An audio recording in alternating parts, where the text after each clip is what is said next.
It was a sunny summer afternoon when we had finally crammed the last box into our new house. This house was a lot closer to my mother's work, so I guess it was a lot more convenient. It was a nice neighborhood with nice people, unlike the neighborhood we moved from. Our old neighbors would file noise complaints when there was nothing going on.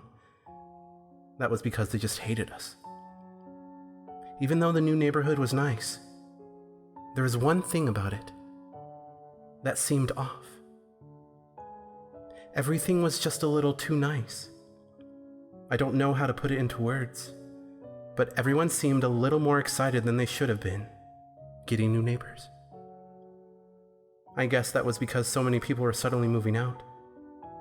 I asked the neighbors why they were moving out, and they said it was because one of the neighbors recently went missing, and there was no trace. When winter was starting to roll in, we noticed that there was a male stray dog roaming around in the 3-foot deep snow. We did not think much of it, because we had seen stray dogs in the city. We thought if we just ignored it and did not feed it, maybe it would leave us alone. The day after we first saw the stray, it was on our porch. It was just laying there, panting. It was a rather thin dog. We think it was malnourished. We called the local pound to take the dog in and nurse it back to health. But before they arrived, the dog ran away, leaving a trail of footprints through the snow. The dog catchers followed the dog's footprints in the snow, but they just stopped in an open field. The next day we saw the dog again. This time it had a bloodied squirrel in its mouth. He was quite proud of the catch, carrying it around everywhere he went. We once again called the dog catcher, but the dog was too smart to be caught. That is when we gave up trying to catch that dog. If those incompetent dog catchers could not catch a big skinny dog, are they even qualified to catch any dog? A few days later, we went on vacation. It was only an overnight trip, but I don't want to give any details. But when we came back, a few things in the house were knocked over. We looked around and nothing was missing. Someone broke into our house, and we were kind of worried. Someone knew we were gone, even though we had our car outside, and did everything we could to make it look like we were still there. We called the police. We told them everything we knew, while detectives dusted for prints. But there was none. We saw that dog again, but this time, he was a little bit thinner than last time. My parents went to work and took me to school like normal. There was nothing else that was necessarily different about that day until we got home. There was a bloody squirrel on our front porch, and we knew it was that dog. However, we could do nothing about it. We disposed of the squirrel, and life went on. It was a very cold morning, colder than most. We found that dog lying on our porch, but this time he was quite fat, and his teeth had a reddish tint, and he was sitting there, licking his chops. There were some dog paw footprints in the snow behind him. We decided to follow the footprints to see where they were coming from.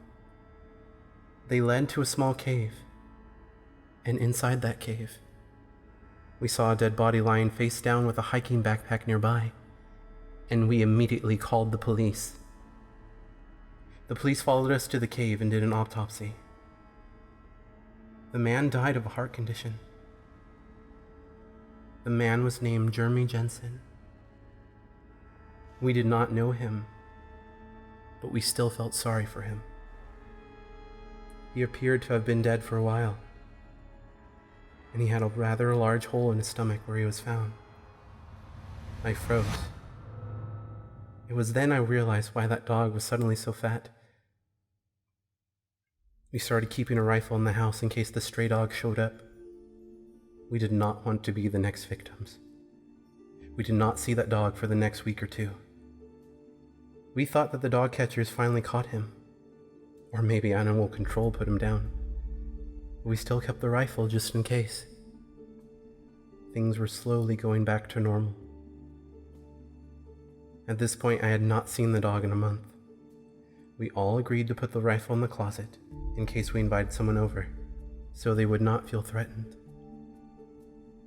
More time passed, and we thought we were all safe. However, one cold night in January, colder than most, I was in bed when I suddenly woke up. There, standing over me, was the stray. He knew we put the gun away. I shoved the dog out of the way and darted for the closet with the gun inside. I took it out and aimed. I looked away and pulled the trigger. Nothing happened. I pulled the trigger again. It wasn't loaded. The dog was getting closer. So I grabbed the gun by the barrel and swung it with all my might. The handle broke over the dog's head, and it fell to the floor unconscious.